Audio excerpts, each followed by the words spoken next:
নমস্কার, SK academy YouTube চ্যানেলে সবাইকে স্বাগত। আমি স্নেহাশিস খাটুয়া। সবাইকে জানাই শুভ সকাল। আমরা প্রতিদিন সকাল 8টা থেকে মিক্সড জিকে প্র্যাকটিস করছি ডাব্লিউবি, কেপি, কনস্টেবল এবং বিভিন্ন সরকারি পরীক্ষাকে লক্ষ্য করে। তোমাদের মাথায় রাখতে হবে এবার কিন্তু একটি সিট তোমাকে দখল করতেই হবে। তার জন্য চাই সঠিক পরিশ্রম, আর এই সঠিক পরিশ্রমই তোমাকে এনে দেবে সাফল্য। আর পরীক্ষার সঠিক প্রস্তুতির জন্য এসকে একাডেমি ইউটিউব চ্যানেলে ক্লাসগুলো তোমাকে প্রতিদিন ফলো করতেই হবে। তোমরা এখান থেকে জিকে অবশ্যই কমন পাবে। আজকে class number 18।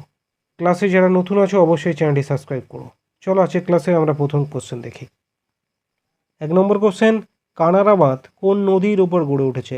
Option A Manjira, B Mayurakshi, C Bhagirathi, D Bidyadhari. কানারাবাদ অপশান বি ময়ূরাক্ষী নদীর উপর গড়ে উঠেছে। এই বাঁধের দৈর্ঘ্য 250 কিলোমিটার। আজকের ক্লাসে দ্বিতীয় কোশ্চেন, সম্বর হ্রদ কোন রাজ্যে অবস্থিত? Option A Andhra Pradesh, B Manipur, C Rajasthan, D Kerala. সঠিক উত্তর সম্বর হ্রদ অবস্থিত অপশান সি রাজস্থানে। আচ্ছা, অন্ধ্রপ্রদেশে কোলেরুর হ্রদ অবস্থিত, মণিপুরে লোকটাক হ্রদ অবস্থিত, ডাল হ্রদ অবস্থিত জম্মু কাশ্মীরে।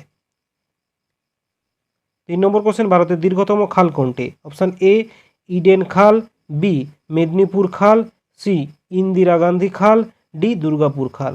সঠিক উত্তর ভারতের দীর্ঘতম খাল অপশান সি ইন্দিরা গান্ধী খাল। ইন্দিরা গান্ধী খালের দৈর্ঘ্য 650 কিলোমিটার। এটি পাঞ্জাব, রাজস্থান, হরিয়ানা রাজ্যের মধ্যে দিয়ে প্রবাহিত হয়। আচ্ছা, পশ্চিমবঙ্গের দীর্ঘতম খাল কোনটি? পশ্চিমবঙ্গের দীর্ঘতম খাল হলো মেদিনীপুর খাল। বিশ্বের দীর্ঘতম খাল কোনটি? মহাকাল, যেটা চীনে অবস্থিত। এর দৈর্ঘ্যটা 1776 কিলোমিটার। এগুলো একটু মাথায় রেখো। 4 নম্বর কোশ্চেন, লৌহ আকরিক উৎপাদনে কোন রাজ্য প্রথম? অপশান এতে আছে উড়িষ্যা, বিতে আছে বিহার, সি ঝাড়খণ্ড, ডি অন্ধ্রপ্রদেশ। সঠিক উত্তর লৌহ আকরিক উৎপাদনে অপশান এ উড়িষ্যা প্রথম স্থান অধিকার করেছে। দ্বিতীয় স্থানে আছে ছত্তিশগড়, তৃতীয় স্থানে আছে কর্ণাটক এবং চতুর্থ স্থানে আছে ঝাড়খণ্ড। 5 নম্বর কোশ্চেন, ভারতে কোন শ্রেণীর কয়লা সবচেয়ে বেশি পরিমাণে পাওয়া যায়? অপশান এতে আছে পিট, বিতে আছে বিটুমিনাস, সিতে আছে লিগনাইট, ডিতে আছে অ্যান্থ্রাসাইট। সঠিক উত্তর অপশান বি বিটুমিনাস কয়লা সবচেয়ে বেশি ভারতে পাওয়া যায়। আচ্ছা, অপশান ডিতে আছে অ্যান্থ্রাসাইট। এই কয়লা সবচেয়ে উন্নত মানের কয়লা। এটি ভারতে জম্মু কাশ্মীরে পাওয়া যায়। এটি ধীরে ধীরে জ্বলে এবং নীল শিখা উৎপন্ন করে।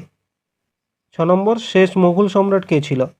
অপশান এতে আছে দ্বিতীয় বাহাদুর শাহ, বিতে আছে দ্বিতীয় শাহ আলম, সিতে আছে বেগম হজরত মহল, ডিতে আছে কোনোটি নয়। সঠিক উত্তর শেষ মুঘল সম্রাট ছিল অপশান এ দ্বিতীয় বাহাদুর শাহ। দ্বিতীয় বাহাদুর শাহ ছিলেন 19তম মুঘল সম্রাট। তিনি 1837 সাল থেকে 1857 সাল পর্যন্ত রাজত্ব করেছিলেন। প্রথম মুঘল সম্রাট কে ছিল? প্রথম মুঘল সম্রাট ছিল বাবর। তিনি পিতার দিক থেকে ছিলেন তৈমুর লংয়ের বংশধর এবং মাতার দিক থেকে ছিলেন চেঙ্গিস খানের বংশধর। 4 নম্বর, মহাবিদ্রোহের সময় দিল্লির নেতা কে ছিলেন? Option A Bakht Khan, B Kadam Singh, C Tatya Tope, D Lakshmibai. সঠিক উত্তর মহাবিদ্রোহের সময় দিল্লির নেতা ছিলেন অপশান এ বখত খান।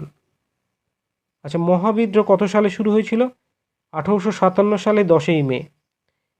এই মহাবিদ্রোহের প্রথম শহীদ হয়েছিলেন মঙ্গল পাণ্ডে। 8 নম্বর কোশ্চেন, প্রথম জাতিগত বিদ্রোহ কোথায় হয়েছিল? Option A Paschimbanga, B Kerala, C Tamil Nadu, D Maharashtra. সঠিক উত্তর প্রথম জাতিগত বিদ্রোহ হয়েছিল অপশান বি কেরালায়। 9 নম্বর কোশ্চেন, কোন খনিজকে তরল সোনা বলা হয়? অপশান এ কয়লা, বি তামা, সি পেট্রোল, ডি সোনা। সঠিক উত্তর অপশান সি পেট্রোল। 10 নম্বর কোশ্চেন, কোন খনিজকে কালো হীরা বলা হয়? অপশান এতে আছে কয়লা, বিতে আছে হীরা, সিতে আছে পেট্রোল, ডি সোনা। সঠিক উত্তর অপশান এ কয়লাকে কালো হীরা বলা হয়। আচ্ছা, ভারতবর্ষে কোন রাজ্য কয়লা উৎপাদনে প্রথম স্থান অধিকার করেছে? প্রথম স্থানে আছে ঝাড়খণ্ড, দ্বিতীয় স্থানে আছে উড়িষ্যা, তৃতীয় স্থানে আছে ছত্তিশগড় এবং পশ্চিমবঙ্গ আছে চতুর্থ স্থানে। 11 নম্বর কোশ্চেন, উল উৎপাদনে ভারতবর্ষের কোন রাজ্য প্রথম? অপশান এতে আছে Rajasthan, B Paschimbanga, C Bihar, D Tamil Nadu. সঠিক উত্তর উল উৎপাদনে ভারতবর্ষের অপশান এ রাজস্থান প্রথম স্থান অধিকার করেছে। 12 নম্বর কোশ্চেন, লখনৌ অধিবেশনে সভাপতির নাম কি? অপশানগুলো দেখব। অপশান এতে আছে Dadabhai Naoroji, B Ambikacharan Majumdar, C Annie Besant, D Jawaharlal Nehru. Lucknow অধিবেশনের সভাপতি ছিলেন option B Ambikacharan Majumdar. 13 number question, Santhal বিদ্রোহের কী প্রতীক ছিল? অপশান এতে আছে শাল, বি পাইন, সি তাল, ডি খেজুর। সঠিক উত্তর সাঁওতাল বিদ্রোহের প্রতীক ছিল অপশান এ শাল। সাঁওতাল বিদ্রোহ শুরু হয়েছিল 1855 সালের 30শে জুন আর এটি শেষ হয়েছিল 1856 সালের নভেম্বর মাসের শেষের দিকে। এখানে 10,000 সাঁওতাল এই বিদ্রোহে মারা গেছিল। 14 number question, Indian war of independence 1857 বইটির রচয়িতাকে? অপশান এতে আছে বিনয় দামোদর সাভারকর, বিতে আছে সুরেন্দ্রনাথ সেন, সি রমেশচন্দ্র মজুমদার, ডি কোনোটি নয়। সঠিক উত্তর ইন্ডিয়ান ওয়ার অফ ইন্ডিপেন্ডেন্স এই বইটির রচয়িতা option A Binoy Damodar Savarkar. 15 number question, বাংলায় নীল বিদ্রোহ কত সালে চালু হয়? অপশান এতে আছে 1859, বি 1858, সি 1860, ডি 1861। সঠিক উত্তর নীল বিদ্রোহ চালু হয়েছিল অপশান এ 1859। 16 নম্বর কোশ্চেন, ভারত আক্রমণে কে বাবরকে আমন্ত্রণ জানিয়েছিলেন? অপশান এতে আছে ইব্রাহিম লোদি, বি সিকান্দার লোদি, সি দৌলত খাঁ লোদি, ডি শের খাঁ। সঠিক উত্তর ভারত আক্রমণে বাবরকে আমন্ত্রণ জানিয়েছিলেন অপশান সি দৌলত খাঁ লোদি। 17 নম্বর কোশ্চেন, কোন মুঘল সম্রাট বাংলায় পর্তুগিজদের দমন করেন?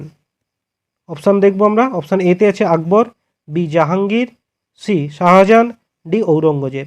সঠিক উত্তর অপশান সি শাহজাহান।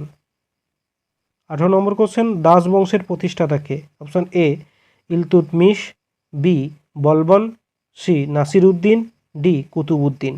সঠিক উত্তর দাস বংশের প্রতিষ্ঠাতা অপশান ডি কুতুবউদ্দিন।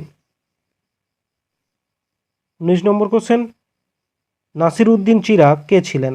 অপশান এতে আছে খিলজি বংশের একজন সুলতান, বি একজন সুফি সন্ন্যাসী, সি গিয়াসউদ্দিন বলবনের একজন মন্ত্রী, ডি কোনোটি নয়। সঠিক উত্তর নাসিরউদ্দিন চিরাগ ছিলেন অপশান বি একজন সুফি সন্ন্যাসী। 20 নম্বর কোশ্চেন, আজকে ক্লাসে শেষ কোশ্চেন, দিল্লি সুলতানির প্রতিষ্ঠাতা কে ছিলেন? অপশান এ মোহাম্মদ ঘড়ি, B Qutbuddin Aibak, C Iltutmish, D Ghiyasuddin Balban. সঠিক উত্তর দিল্লির সুলতানির প্রতিষ্ঠাতা অপশান বি কুতুবউদ্দিন আইবক। আমরা আজ 20টি হুবহু কমনযোগ্য জিকে প্রশ্ন উত্তর নিয়ে আলোচনা করলাম। এই 20টি প্রশ্নে তোমরা কয়টি সঠিক উত্তর দিতে পেরেছো সেটা আমাকে কমেন্ট করে জানিও। আবারও পরে ভিডিওতে দেখা হবে এমন ইম্পর্টেন্ট কিছু জিকে প্রশ্ন উত্তর নিয়ে। ততক্ষণ ভালো থেকো, ভালো করে পড়াশোনা করো। Thank you.